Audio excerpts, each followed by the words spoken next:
Warning: the following podcast, which contains strong language and mature content, is unsuitable for children or for the faint of heart. The subject matter discussed will be frightening and graphic in nature. Listener discretion is advised.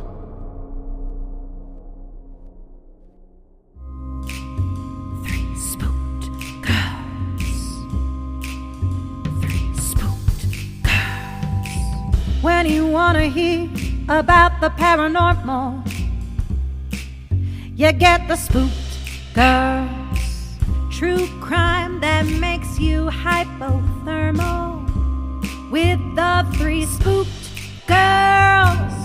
Stabby snippets will give you dreams. Tara and Jessica will make you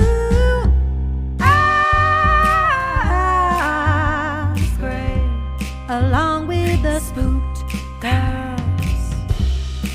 Bring on the slaughter. We on that haunted ground.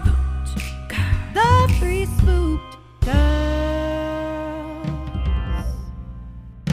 Hey there, Spooksters, and welcome back to another episode here on Three Spooked Girls. My name is Jessica, and as always, I'm joined by my favorite ghoul friend, Tara. Hey, Spooksters. Today, we are doing another installment of our Greek Mythology Retellings. I'm just going to call them Retellings because I'm eventually going to, there's other retellings I want to do. Norse, maybe some other type of entities, deities. Who knows? We'll figure it out as we go along. That's just how we do things here. But if you want to hang out with us on social media, you can do so by heading over to Facebook, Instagram, X, Threads, all the places. Our handle is at Three Spooked Girls. If you want to join a group of like-minded people, please head over to our Facebook group. It is Three Spooked Girls Official. And you need to be in the group because as we have been announcing, we are in the midst of getting submissions for Secret Satan, which is exciting. So you have until September 5th to go ahead and sign up. If you are new to the podcast and you're like, what is Secret Satan? Every year we do a gift exchange and it's around Halloween. And last year we had almost 300 people. It was so exciting to have so many people sign up. If you want to hear the rules of that, please go back to our Washington Urban's Legend episode. It has it all lined out there. But I will tell you one thing, you have to be in the Facebook group to participate.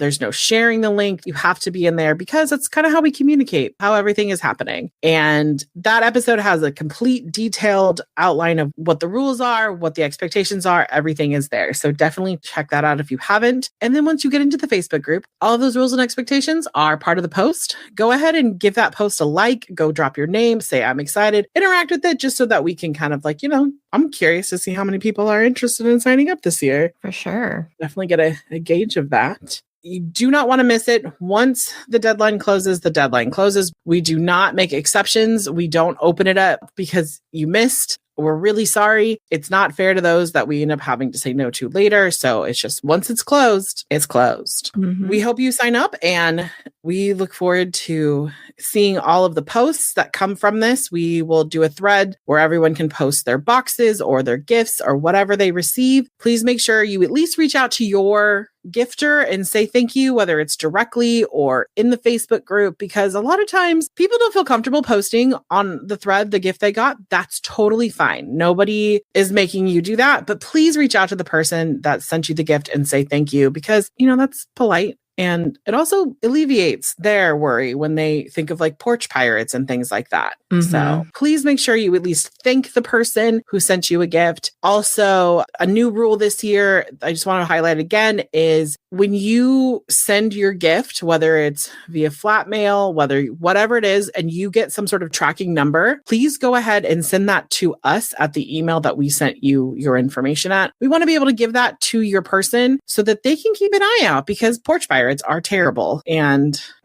sometimes they just snatch it right off. Tara knows this. I had a whole meal service that I was getting snatched off my doorstep. So I had to change it. Yeah, for sure. It's a huge problem for sure everywhere. So definitely let us know, let the person know both ways. Exactly. So that way we can all, that way everyone can enjoy it. And just, the bummer part of this is if you sign up and then you don't participate, you end up being banned from future gift exchanges. Actually, you get banned from the Facebook group. That's an option. it's just to protect those who are participating. And, Tara said very eloquently in hers that, both Tara and I wish we could just make sure we gave everyone a gift, but monetarily, that's like not feasible. We're just people. And we understand that signing up, you take a risk. And we wish there wasn't. We wish it was just an automatic and everyone was a great person and we didn't have to like remove people from the Facebook group, but it happens. So we hope this year we break that rule and everyone participates and everyone gets a gift and everyone has a positive experience. So with that, we're going to move on to our next topic. If you like to read, you should definitely check out our book club. It's the Spookster Literary Society. This month, we are reading a book, which I'm really excited about. It's a thriller. You Don't Belong Here. Definitely check it out. It's in the link tree. Tara has created this amazing little link tree, which takes you everywhere in the Three Spook Girls universe. It takes you to the book club. It takes you to our other podcasts. It takes you to the Facebook group. All the things. Just click there. It'll take you right where you need to go. But if you want to come and join us on the last Sunday of every month, we meet for about a half an hour. It's not a huge commitment. We come and we talk about the book and then we kind of talk about what else we're reading. We just kind of get to know each other. So if that's something that you're interested in, please go ahead and sign up there. And then if you want to help support the show, you can do so by heading over to patreon.com/3spookgirls or hit the link in the link tree. For little as $1, you get a bonus episode each month. We have a huge back catalog. I mean, it's been like 5+ years of just back catalog. And if you are, if you're like, I've all caught up and I want more, we have so much. During COVID, Tara and I, we didn't have much to do because we were stuck inside and we were like, let's do more stuff on the podcast. So we put it a lot onto Patreon and it's a huge back catalog. So definitely check that out. 5 and up patrons get it a day early and ad free. So if you want to be able to hear it early or without ads, we do provide you that option over there. So are you ready, Tara? I am so excited for this. I know this is nowhere near the same, but so fun fact, this is totally off topic. Jess is making me read Fourth Wing and I understand the hype now. I'm almost done with them, like 350 pages in. And it's just funny to me because like this will make sense for who has read it and for those it won't, but it's fine. So like for some reason, Xaden reminds me, because like surprise, surprise, tech hates us. And this is the second time we're recording this. Xaden reminds me of Hades, like gives me Hades vibes for sure, especially with how the retelling and everything. So I'm excited because I'm just all about that at the moment. So yay.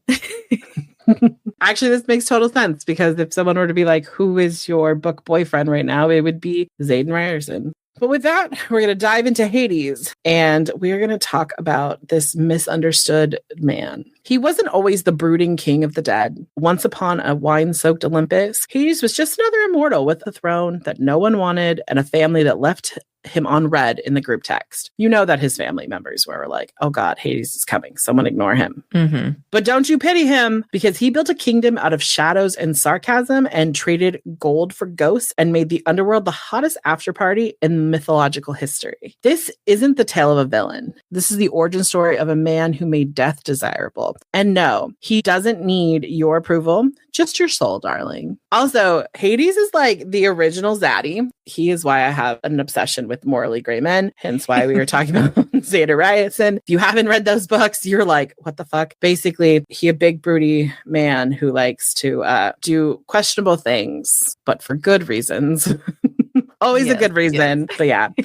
So if you remember in our Zeus retelling, I kind of talked about where Hades' origins came from, but Hades is the child of Kronos and Rhea. And he is actually, this might surprise a lot of you, he is the eldest child, or the eldest son, I should say. Zeus and Poseidon are younger than him. His siblings are Demeter, not Hater. I mean, she is kind of a hater, let's be honest. Hera, Hesta, Poseidon, and Zeus. But before he ruled the land of the dead, he was just another divine child, nearly devoured, or who was devoured, not nearly. I don't know why I wrote nearly, because dude was like gulped pretty quickly after birth by his paranoid father, Kronos, who had heard a prophecy that one of his children were going to overthrow him. He basically was like, the only way to prevent this from happening, it wasn't to not have children. Like that would have been my first thing. Like, oh no, I can't, my child will overthrow me. I guess I should just not have kids. That, I don't know, seems a logical reasoning. You on the same page? So I thought, no, he was like, I'm going to have kids, but I'm going to eat them and they're going to live in my belly. So weird. Like, right? So fucking weird.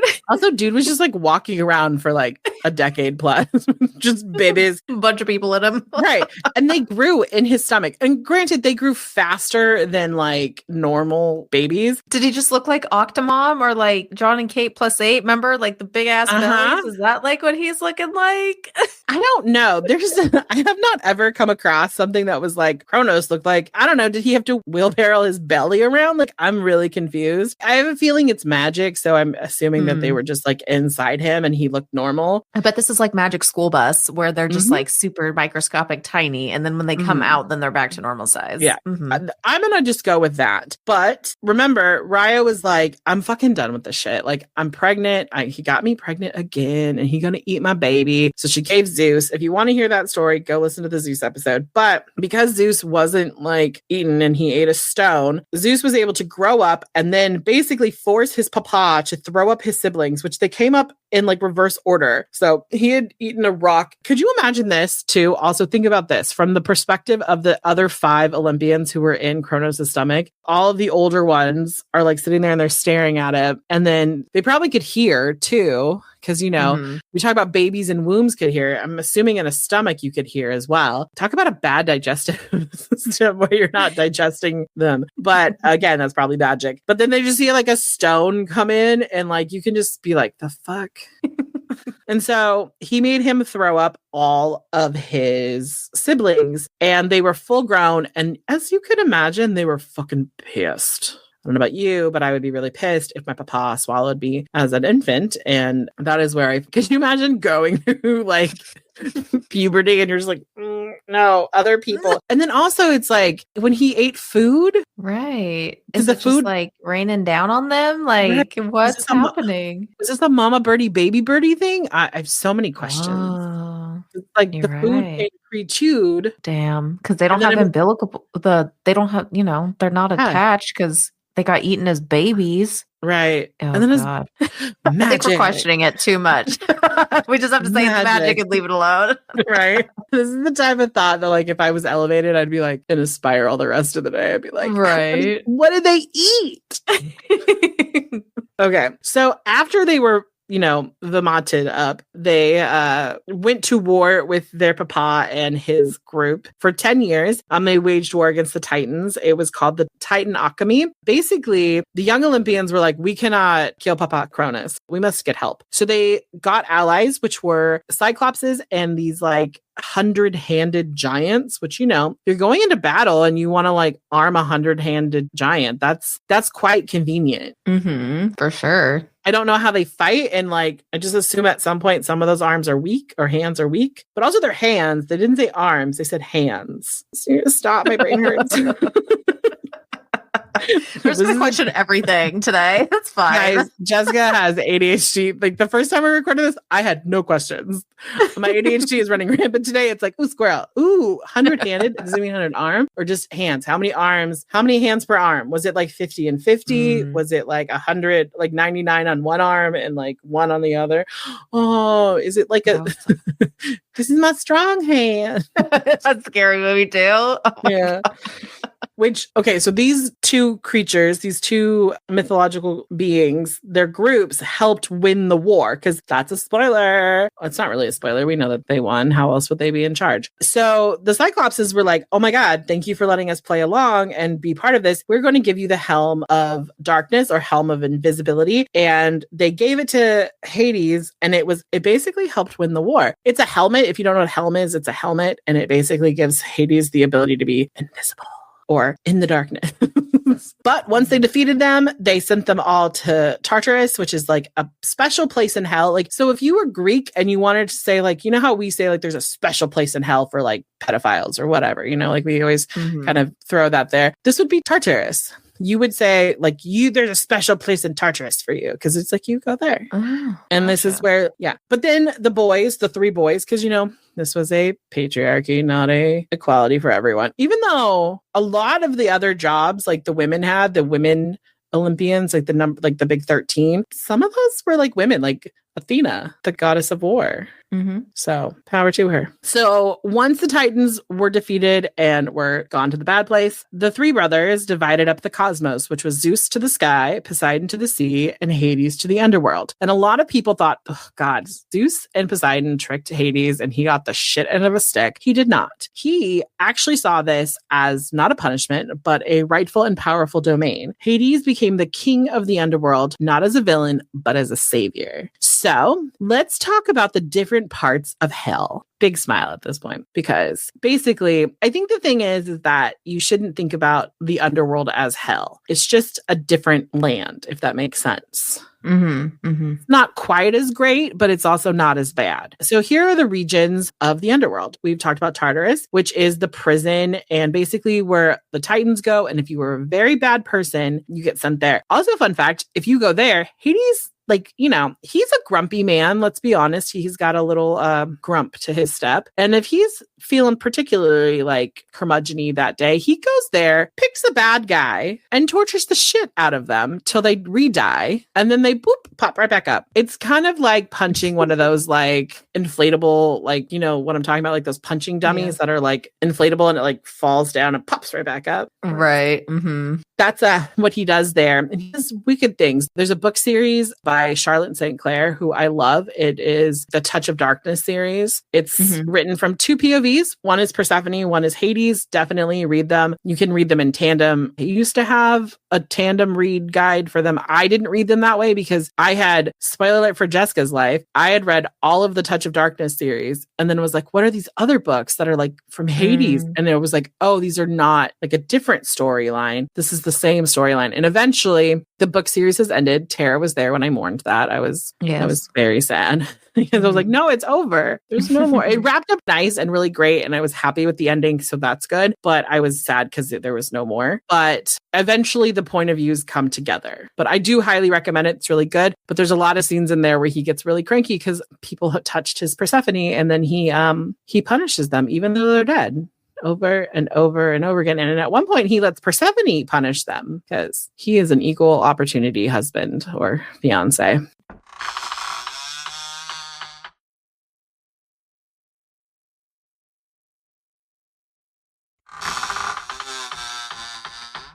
The next one is the Asphodel Meadows, which is basically if you were just a person, like you didn't do like real bad shit, but you might not be like, oh, you're just an ordinary person. You're just an ordinary girl, you know? Cue Miley Cyrus. You would end up there. And it was like kind of just like a town. It was just a place you lived after death. And you just kind of had life. And it's a whole thing. But it was a nice place. And then there's the Elysium, which is the paradise place. So if you were heroic or victorious or just like a fucking saint, that's where you went. And it was supposed to be like wonderful and beautiful. It's basically like living in the luxury neighborhood. That's where this was. There is another place if you were a bad person to go to. It's called the Field of Punishment. So if you were like a bad person, but you might not be like super bad person, you would go to the Field of Punishments and you are tortured for all eternity, which would be our concept of like the Western concept of hell. There are two rivers in the underworld. One is Lethe or Leafly. There we go. Leafly and Styx. By the way, Leafly is also a river in Alaska. So is Alaska the underworld? Who knows? No. But they are rivers of forgetfulness and oaths. And a lot of times we hear about the river Styx because it's what you have to cross to go into the underworld. You have to give your coin to Chiron and then you go in to the underworld and have to live your life. It's also like when we talk about Achilles, it's what Achilles' mom dips him in that makes him like so strong. But then also like because she held him by his heels. That's why we have the Achilles heel, which is interesting that we still call it an Achilles heel after this myth, which I love, but they're part of that. And then there's the Isle of the Blessed, which is basically like if you were a saint, like if you were like motherfucking Teresa, you would go here and you would go there because your soul is being purified to be reborn and pass through. So basically, I think anyone can end up there, but it's just like, I think you go there faster if you were a better person. Because the whole point of the underworld, just so that people know, it isn't like the end of life. The Greeks believed in like a rebirth system, but it wasn't like how a lot of, what is the word I'm looking for? Reincarnation. Yeah. A lot of reincarnation religions believe where you like die and then you immediately come back as something else. You would go to the underworld. One of the good things is you're supposed to heal. If you were really, really bad, you didn't get to go there. So it was a way of like stomping out evil in a way. And then you have to like kind of heal yourself and grow, especially like if you had a traumatic death, they don't want you to come back because they believe that like that would fracture the soul. And when you come back, you wouldn't be good. So those are kind of the different parts of it. Hades also ruled over the judges, the Furies, and he also just had like countless other like little people that helped him. And he was a man who was set in a dark aesthetic. I know I talked like he tortured people a lot, but that wasn't like, those were bad people. Right. They had a reason why they were being tortured. Yeah. Mm-hmm. And they were just bad men, like really bad men, like who the morally gray men go after. So on that scale, like Hades, he just has the frustration that he has to work out and he doesn't play tennis or golf. So this is his way of dealing with it. Stop judging him, people. He's nice. No. Because it's like the Dexter thing, you know? Yes. Like the serial killer killing serial killers. So he's only doing these things to bad people. And Hades, like when he first got the underworld, it was like blah. It was shit. It was terrible. And he was like, you know what? I want to create an afterlife that made people feel like if your grandma was dying, right? And you're like holding her hand, you didn't want her to be scared. You didn't want to be scared where she was going. He wanted a place where grandma could go and heal from her life's trauma or be reunited with other loved ones and kind of just be there for a bit and then go to the Isles of Blessed and come back as a different person.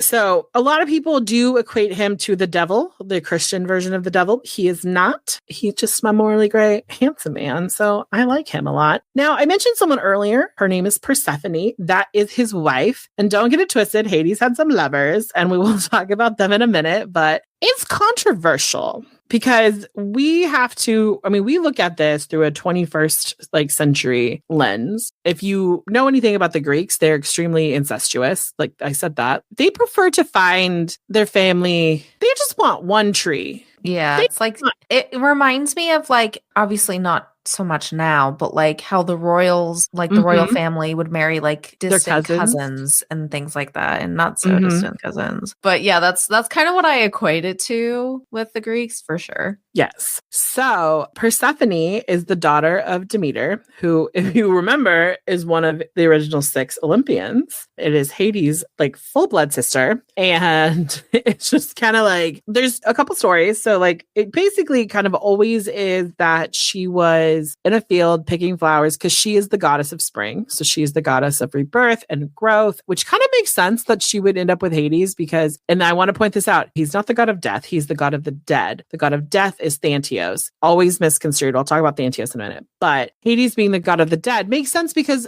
there is a rebirth, like especially when you think of the cycle of plant life, especially like plants that die every year and then spring back up. So she's the goddess of springtime, and she was up picking flowers, and Hades was out for a joyride in his chariot. You know, it's probably like amazing. And he was said to have obsidian horses, which sounds fucking amazing. I just picture like, I don't know if you guys have seen this video recently, but I did. And it was like this horse, and it was all black horse, like from like the tip of its nose all the way back. It looked so, like, to me, it looks so beautiful. But these are the horses that I picked. I think they're like Norwegian horses. They're so fucking gorgeous. This is what I picture Hades having. And they're like big and muscular and like huge. And I pictured this chariot being pulled by these horses. And he like looks out the window and he sees a girl and he's like, oh, geez, she's hot. So here's where the story differs. One of the stories is that he goes and he talks to her, and then either way he kidnaps her. But there's like 2 trains of thought. One is that he went and talked to her and was like, come with me, and like lured her down and like was like, come see my,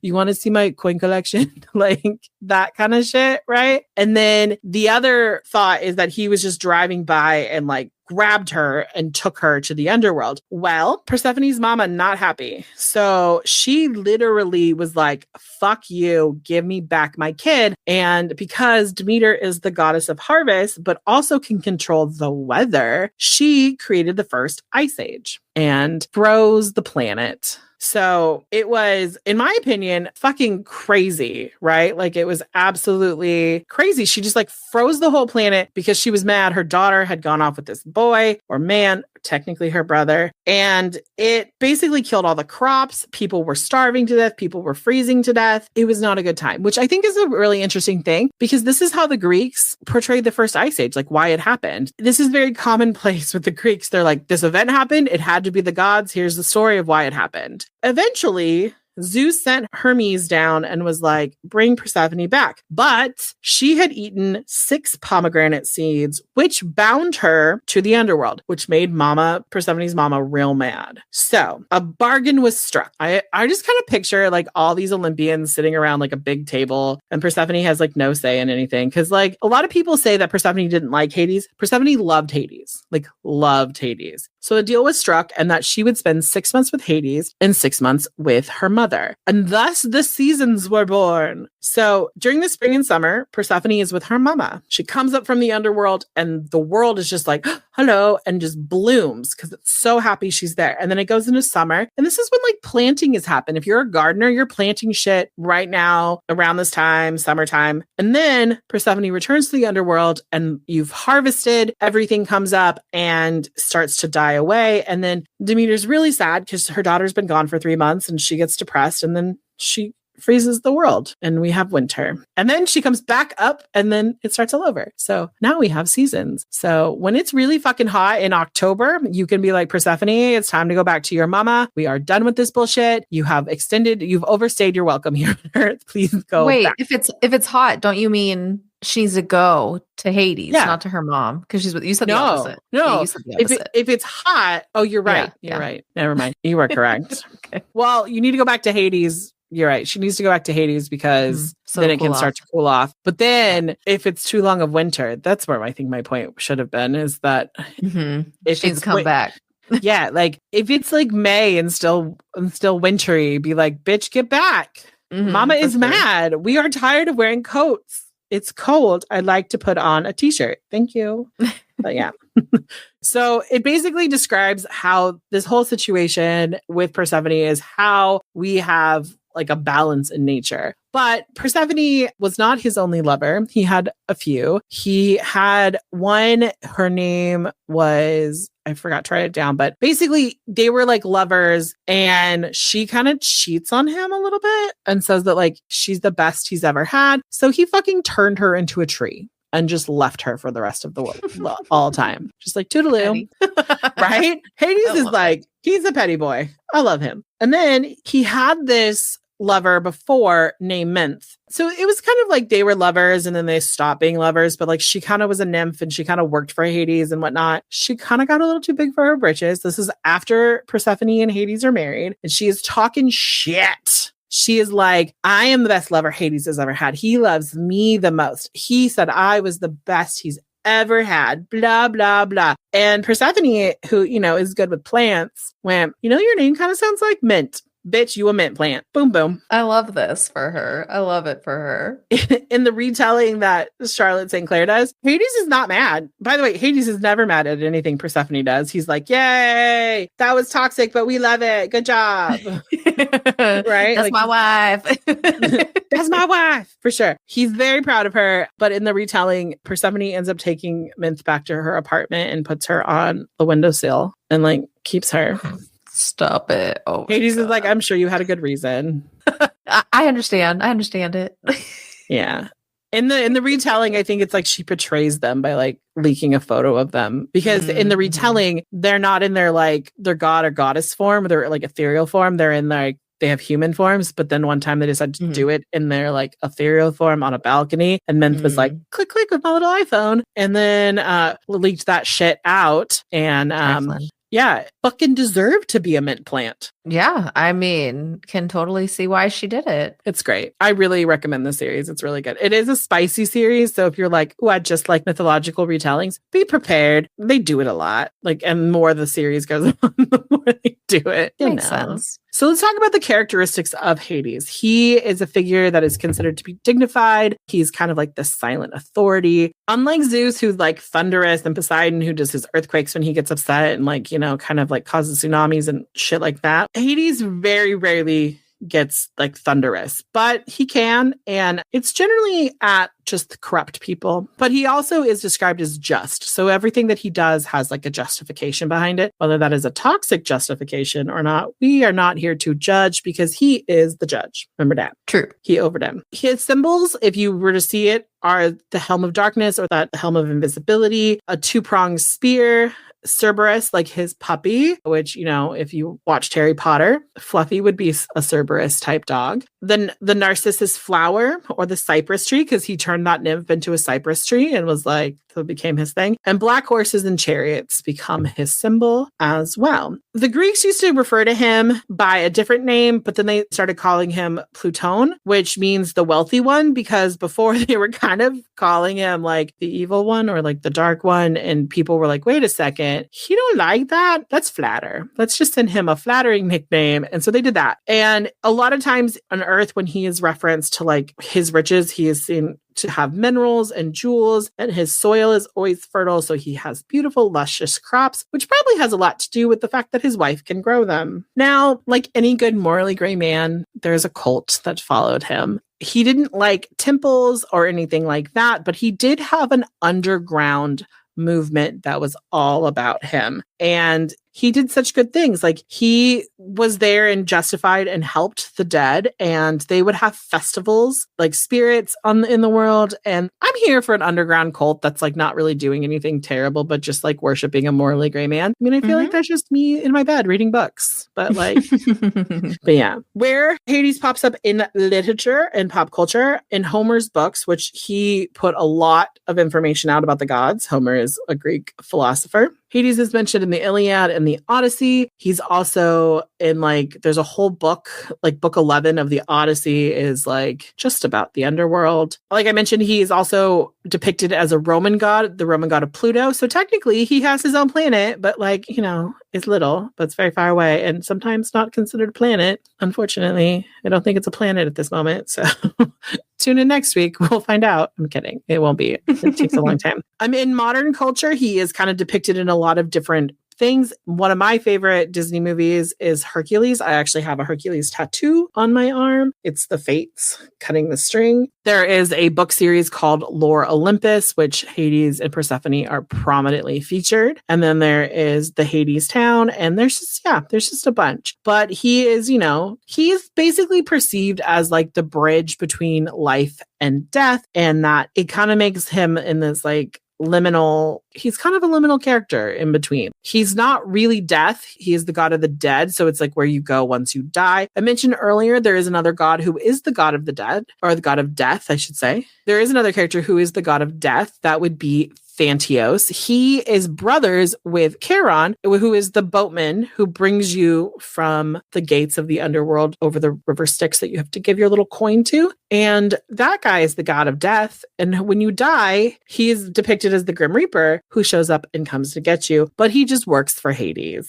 So my final thoughts on this man, this gorgeous, who I think of as like this gorgeous black suit wearing, like fancy pocket square having beautiful like cufflink man. He is just a morally gray zaddy that just ruled the underworld, who was just, but got a really bad reputation because people see being dead as so final and they don't quite understand it. And I have a feeling he wasn't like, here's how the underworld works. We saw when we talked about Orpheus and Eurydice that he can be swayed to look at things in a loving manner. Like he was like, hey, let my wife go. And he did. He was like persuaded by Persephone, but he was fair. He's like, she died. So you got to do something for me. And which is don't look at your wife. And dude couldn't do it. So he lost his woman. So yeah. I just love Hades so much. And my boy cat's name is Hades. And every time I say it, he like kind of perks his head up like, what, mom?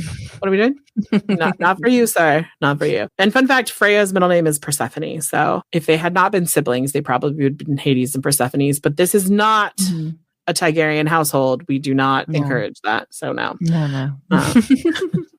Final thoughts from you on today's retelling. Yeah, no, I'm a huge fan of Hades, and I keep meaning to read that book series. So maybe going into fall, I'll read it finally. I love Hades. I was really excited for this one. And yeah, I always love these. They're so great. Hey, I don't know who I'm going to do next. I think I have Harris slated, but if you are listening and you're like, I would really prefer you to do this one, please let me know. I'll be happy to take suggestions, which you can put either in our Discord or Facebook group. There are threads. So let a girl know. With that, we're going to go ahead and wrap up today, and we will see you next time here on Three Spook Girls. Bye, guys. Bye.